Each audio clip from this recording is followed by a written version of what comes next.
सिरसा लोकसभा क्षेत्र में बीजेपी के उम्मीदवार डॉक्टर अशोक तंवर का कहना है कि चुनावी मैदान में जैसे जैसे फैसले का वक्त नजदीक आ रहा है, प्रधानमंत्री मोदी का जादू देश और प्रदेश में बढ़ता ही जा रहा है। सिरसा के एलनाबाद इलाके में डॉक्टर अशोक तंवर से खास बातचीत की है total news associate editor doctor Mahesh Kumar ने।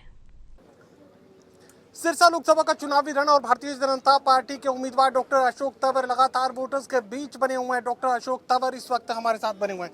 तंवर साहब, सिरसा लोकसभा क्षेत्र के अलग अलग इलाकों में हमने भारतीय जनता पार्टी का आपका चुनावी प्रचार देखा है, लेकिन एलनाबाद विधानसभा क्षेत्र में कुछ अलग ही रंगत देखने को मिल रही है। बिल्कुल, धीरे धीरे पूरा जो सिरसा संसदीय क्षेत्र है उसकी रंगत बदलती जा रही है।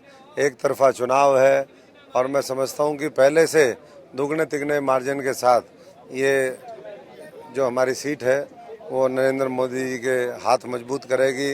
सिरसा की मजबूत आवाज़ संसद में उठेगी और एलनाबाद में भाई मीनू जी हैं, हमारे ज़िले के अध्यक्ष यहाँ पर हैं।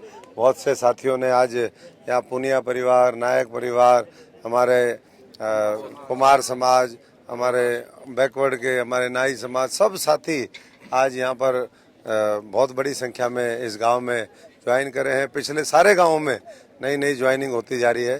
तो ये मोदी जी का जो जादू है वो लगातार जैसे जैसे चुनाव नजदीक आ रहे हैं हरियाणा में भी बढ़ रहा है और पूरे देश में भी बढ़ रहा है। हरियाणा की राजनीति में एक बड़ा घटनाक्रम देखने को मिल रहा है। अल्पमत में सरकार है, ये दुष्यंत चौटाला कह रहे हैं। अल्पमत की बात का जिक्र भूपेंद्र सिंह हुड्डा कर रहे हैं। राष्ट्रपति शासन लगाए जाने की मांग, इस मांग का अल्पमत में सरकार का क्या कोई चुनावी असर आप देख पा रहे हैं?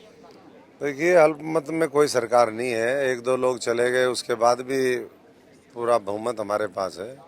अभी थोड़े दिन पहले ही विधानसभा में हमने नो कॉन्फिडेंस मोशन आया, बहुमत वहाँ पर दिखाया। 6 महीने तक कोई बहुमत की आवश्यकता नहीं है। ये उन सबको पता है कि अभी कुछ करने क्या है। ये चुनाव में जबरदस्ती इसको मुद्दा बनाया जा रहा है। जो एक दो लोग वहाँ पर गए हैं, कल वो हो सकता है यहाँ भी आ जाए। तो इसमें तो कोई खास बात नहीं है। मैं समझता हूँ कि स्थिर सरकार है, मजबूत सरकार है।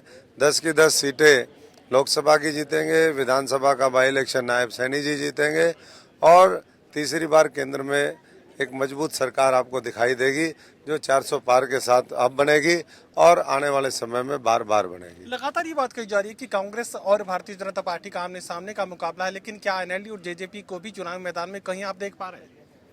देखिए, कोई आमने सामने का मुकाबला नहीं है। हमारा तो मुकाबला हमारे से ही है कि पिछली बार 3 लाख का मार्जिन था, उसको 6 लाख कैसे करें, उसको और कैसे बढ़ाने का काम करें। इतने ही मुकाबले में होते तो मुकाबले में टिकट पहले दिन देते ना। अब 60 दिन का आ गया, बाद में कहेंगे जी हम तो बाद में आए थे, फिर कहेंगे हमारी मशीनें खराब थी, फिर कहेंगे भाई लोगों ने साथ नहीं दिया। तो इसलिए कोई मुकाबले में नहीं है। देश बनाने के लिए लोगों बहुत जज्बात के साथ और जुनून के साथ वो लगे हुए हैं और उनको लगता है कि मोदी जी के नेतृत्व में ही ये व्यवस्था बदलेगी, समाधान की राजनीति होगी, शोषण की व्यवस्था खत्म होगी और लोगों को उनके अधिकार दिए जाएंगे। एक एक गांव में 20-20, 30-30, 50-50, 70-70 करोड़, 80-80 करोड़ रुपया यहाँ इलाहाबाद हल्के में आया है।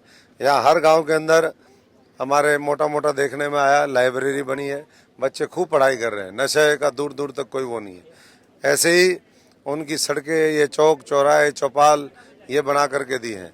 पानी पीने का हर ढाणी तक पहुँचे, हर खेत तक पहुँचे बिजली, उसके लिए प्रावधान है। तो मुझे नहीं लगता कि कोई किसी तरह की कमी छोड़ी गई है और आने वाले समय में हम प्रयास करेंगे कि जब सेंटर में हमारी मजबूत भागीदारी हो तो और ज़्यादा ताकत इस इलाके के लिए उद्योग धंधे स्थापित करके हम करें। बिना पर्ची बिना खर्ची की सरकार का असर हर गाँव में है।